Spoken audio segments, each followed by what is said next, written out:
हम लोग कल के क्लास में इलेक्ट्रोस्टैटिक्स में इलेक्ट्रिक डायपोल पढ़े थे।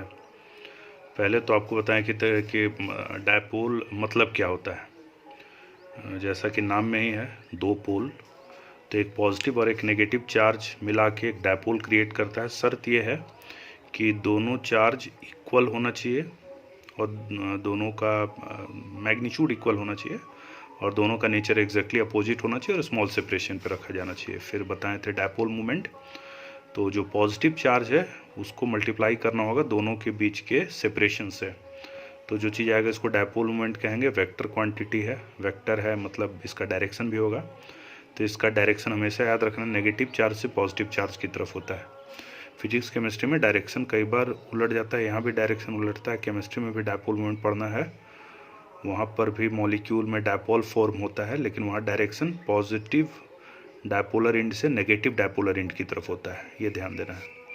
फिर बताए थे कि भाई डायपोल से जुड़ा हुआ हम लोग को टोटल मिला के यहाँ 5 केस पढ़ना है, ABCD जो यहाँ दिखाए हैं, जिसमें से पहला 3 केस है फील्ड कहाँ पे, एक्सिस में, दूसरा कहाँ पे, फील्ड डायपोल के चलते परपेंडिकुलर बाइसेक्टर में, इक्वेटोरियल प्लेन भी कहता है इसको, और तीसरा टॉर्क। ये 3 रिजल्ट इस चैप्टर में पढ़ेंगे, बाकी 2 रिजल्ट अगले चैप्टर में, सेकंड चैप्टर में हम लोग का है। यहाँ पे हम लोग पिछले क्लास में या पिछला वीडियो में एक्चुअली पढ़ चुके थे इलेक्ट्रिक फील्ड किसके चलते, डायपोल के चलते, कहाँ, एक्सिस में। आमतौर पे काफ़ी लार्ज डिस्टेंस पे हम लोग कैलकुलेशंस करते हैं। कैसे किए थे आपको बताए थे। रिजल्ट आया था 2 kp बाई, फाइनल रिजल्ट क्या आया था 2 kp बाई r³, ये आया था फाइनल रिजल्ट। यहाँ k = 1/4 पाई एप्सिलॉन नॉट है। r क्या है, सेंटर से उस पॉइंट का दूरी जहाँ फील्ड निकालना है, और p मतलब डायपोल मूवमेंट, जो समझा चुके हैं आपको।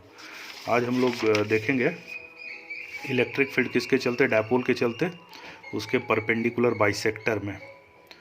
इसको इक्वेटोरियल प्लेन भी कहता है, इक्वेटोरियल पॉइंट, कई तरह का वर्ड इस्तेमाल करता है, इसको लेके कंफ्यूज नहीं होना है। तो मेरे पास एक डायपोल है, ए पॉइंट पर पॉजिटिव चार्ज रखा हुआ है, बी पॉइंट पे नेगेटिव चार्ज रखा हुआ है, दोनों चार्ज इक्वल है, दोनों का नेचर अलग अलग है। ये सेंटर ऑफ द डायपोल है, दोनों के बीच का दूरी 2d है, तो सेंटर से इधर दूरी d, इधर भी दूरी d, और ये वो पॉइंट है जहाँ फील्ड हम लोग को निकालना है, P पॉइंट, जहाँ पे resultant electric field due to dipole निकालना है। तो सेंटर से इस पॉइंट को मिला रहे हैं, ये डिस्टेंस r है। ये जो मिलाने वाला लाइन है इसके परपेंडिकुलर बाइसेक्टर में है और काफ़ी दूरी पे, r is very very greater than d, ये कंडीशन मान के चल रहे हैं। तो यहाँ पर डायग्राम में ही सारा खेला है, आप ध्यान से देखिएगा। स्टेट बोर्ड में कभी कभी ये डेरिवेशन भी दिया है एक आध बार, आई थिंक 5 मार्क्स में। बड़ी अजीब सा लगता है, इतना छोटा चीज़ 5 मार्क्स में नहीं होना चाहिए, बट दे देता है स्टेट बोर्ड में।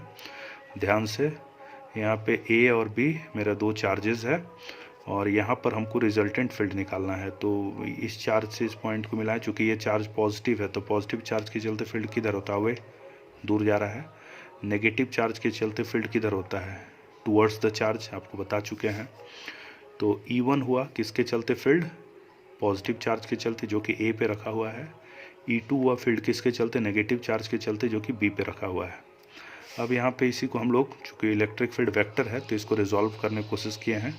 इधर दिखाएं इसी E1 को, इधर E1 है, और ये एंगल को थीटा ले रहे हैं। ध्यान दीजिएगा, सिमेट्री है, ये D है, ये R है, दोनों मतलब दोनों जो 2 यहाँ पे ट्राइंगल्स दिख रहा है, दोनों आइडेंटिकल होगा, इक्विवेलेंट होगा। तो ये एंगल थीटा, तो ये भी एंगल थीटा, और ये एंगल अगर थीटा है तो इस लाइन को आगे बढ़ाएंगे तो यहाँ पर भी ये कितना आएगा, थीटा। तो उसी को यहाँ थीटा दिखाने का कोशिश किए हैं।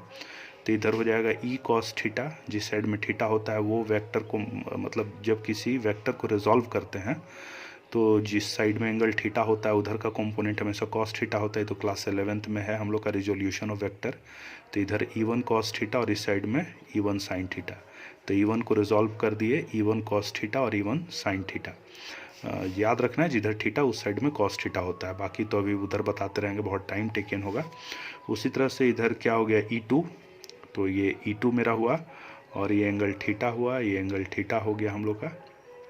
E2 को उसी तरह से रिजॉल्व करेंगे, तो इस साइड में जिधर थीटा उधर cos theta, E2 cos theta, और दूसरे साइड में sin थीटा। अब ये रिजोल्यूशन हो गया, इस पर और बात करेंगे, लेकिन उससे पहले ज़रा फील्ड का वैल्यू निकाल लेते हैं।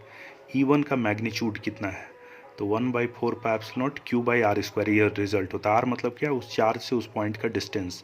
तो यहाँ पे चार्ज से इस पॉइंट का डिस्टेंस कितना होगा, तो ये एक राइट एंगल ट्राइंगल है, इस राइट एंगल ट्राइंगल में पाइथागोरस के हिसाब से अगर यूज़ करेंगे तो ये आर ये डी, तो ये हो जाएगा d square plus r square, यहाँ से यहाँ तक का दूरी d square plus r square, तो 1/4 पाई एप्सिलॉन नॉट चार्ज हो गया मेरा क्यू, ये डिस्टेंस हुआ r square plus d square का रूट, तो उसका होल स्क्वायर कर दिए। हम लोग का जो रिजल्ट है फील्ड के चलते, क्या रिजल्ट है फील्ड के चलते 1/4 pi epsilon naught q by r square, point charge के चलते यही होता है, तो ये सब पॉइंट चार्ज का ही बात है। तो 1/4 pi epsilon naught q, r की जगह यहाँ से यहाँ तक का डिस्टेंस का स्क्वायर करेंगे तो ये आ गया। उसी तरह से E2 को कैलकुलेट करेंगे तो 1/4 पाई एप्सिलॉन नॉट, ये चार्ज हो गया Q, यहाँ से यहाँ का डिस्टेंस भी सेम आएगा, इधर D है इधर R है, तो r square plus d square का रूट अंडर ये होगा। तो दोनों का वैल्यू E1 और E2 का मैग्नीट्यूड क्या है, सेम है, उसको E नाम दे दिए लेट, चूँकि दोनों का मैग्नीट्यूड क्या है, सेम है। एक और चीज़ यहाँ पे कि आखिर ट्राइंगल को अगर हम लोग सॉल्व करेंगे तो यहाँ साइन थीटा का वैल्यू क्या आएगा, तो पाइथागोरस थ्योरम या फिर सिंपली राइट एंगल ट्राइंगल में साइन थीटा का वैल्यू क्या होता है, P/H, तो ये P हो गया, P की जगह D हो गया, और हाइपोटेनस हो गया d square plus r square, तो ये साइन थीटा का वैल्यू है, ये निकाल लेना होगा। अब रिजल्टेंट फील्ड P पर कितना होगा, तो गौर कीजिए, ध्यान देना है E1 E2 का मैग्नीट्यूड सेम है और थीटा तो दोनों में कॉमन है, तो इस साइड में E1 cos थीटा था, इस साइड में E2 cos थीटा, तो दोनों एग्जैक्टली कैंसिल होगा, बिकॉज E1 E2 का मैग्नीट्यूड क्या है, सेम है, ये दोनों कैंसिल हो जाएगा। तो रिजल्टेंट फील्ड इधर ये वाला कितना है मेरा E1 साइन थीटा और इधर E2 साइन थीटा, दोनों का डायरेक्शन सेम है, तो ये रिजल्टेंट फील्ड क्या होगा, दोनों का एडिशन, तो रिजल्टेंट फील्ड हुआ E1 साइन थीटा और E2 sine theta. E1 E2 का मैग्नीट्यूड क्या मान लिए हैं, E मान लिए हैं, तो यहाँ पर भी E साइन थीटा, ये भी E साइन थीटा, तो 2E साइन थीटा, रिजल्टेंट हो गया 2E साइन थीटा, तो 2 हो गया E, तो E का वैल्यू इसको या इसको पुट करेंगे 1/4 pi epsilon naught q by r square plus d square into sine theta, ये हो गया मेरा d square d by root under d square plus r square, तो d by d square plus r square, ये हो गया मेरा क्या, रिजल्टेंट फील्ड। ये रिजल्टेंट फील्ड आया, अब इसको बस सरियाना है, तो ये 2 into 1/4 pi epsilon naught q into d, और साथ ही साथ यहाँ पर d square plus r square, यहाँ root under d square r square, तो ये पावर 3/2 हो गया। अब आर हम लोग शुरू में ही ले चुके हैं, क्या बहुत बड़ा है किसके रिस्पेक्ट में, डी के रिस्पेक्ट में, आर बहुत बड़ा है डी के रिस्पेक्ट में, तो उस कंडीशन में यहाँ आर को बहुत बड़ा मानेंगे डी से, तो इसको नेगलेक्ट कर देंगे, तो ये वाला चीज़ कितना हो जाएगा, आर स्क्वायर का पावर 3/2, तो आर स्क्वायर का पावर 3/2, 2 कटा तो कितना हो गया आर क्यूब।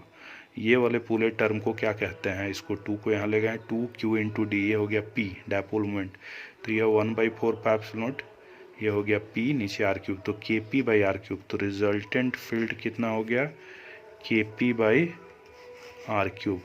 तो रिजल्टेंट इलेक्ट्रिक फील्ड कितना होता है डायपोल के चलते उसके एक्सिस में KP बाई आर क्यूब। देखिए ये परपेंडिकुलर बाइसेक्टर में, तो कभी कभी दोनों का रिजल्ट, एक मार्क्स में ऐसा क्वेश्चन कभी कभी दे देता है कि दोनों से मेरा मतलब है जो एक्सिस में था और जो परपेंडिकुलर बाइसेक्टर में है, दोनों फील्ड में क्या रिलेशन है, या कुछ ऐसा भी घुमा देता है कि एक्सिस में आर दूरी पे आपको ऐसा कह देगा कि एक्सिस में आर दूरी पर कुछ फील्ड है, तो परपेंडिकुलर डिस्टेंस में उतना ही दूरी पर आर दूरी पे कितना फील्ड होगा।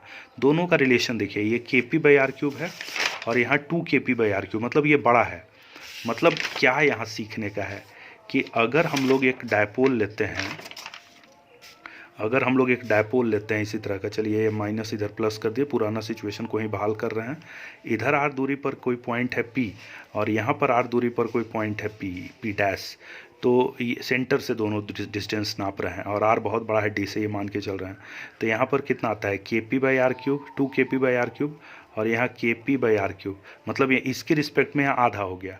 तो इसका सीधा मतलब है कि एक्सिस में इलेक्ट्रिक फील्ड डायपोल के चलते ज़्यादा होता है कि इसके रिस्पेक्ट में, परपेंडिकुलर बाइसेक्टर के रिस्पेक्ट में दुगुना होता है। कभी ऐसा कहेगा कि आपको बोल देगा सीधे 1 मार्क्स क्वेश्चन में कि यहाँ पर फील्ड का वैल्यू 10 न्यूटन पर कूलम है, तो यहाँ पर फील्ड का वैल्यू कितना होगा, तो इट इज़ सिंपली 20 न्यूटन पर कूलम, या यहाँ दे देगा तो उसका आधा करके यहाँ निकाल सकते हैं। तो ये दोनों रिलेशन भी आपके दिमाग में याद होना चाहिए कि एक्सिस और परपेंडिकुलर बाइसेक्टर में सेम डिस्टेंस में इलेक्ट्रिक फील्ड का क्या रिलेशन है।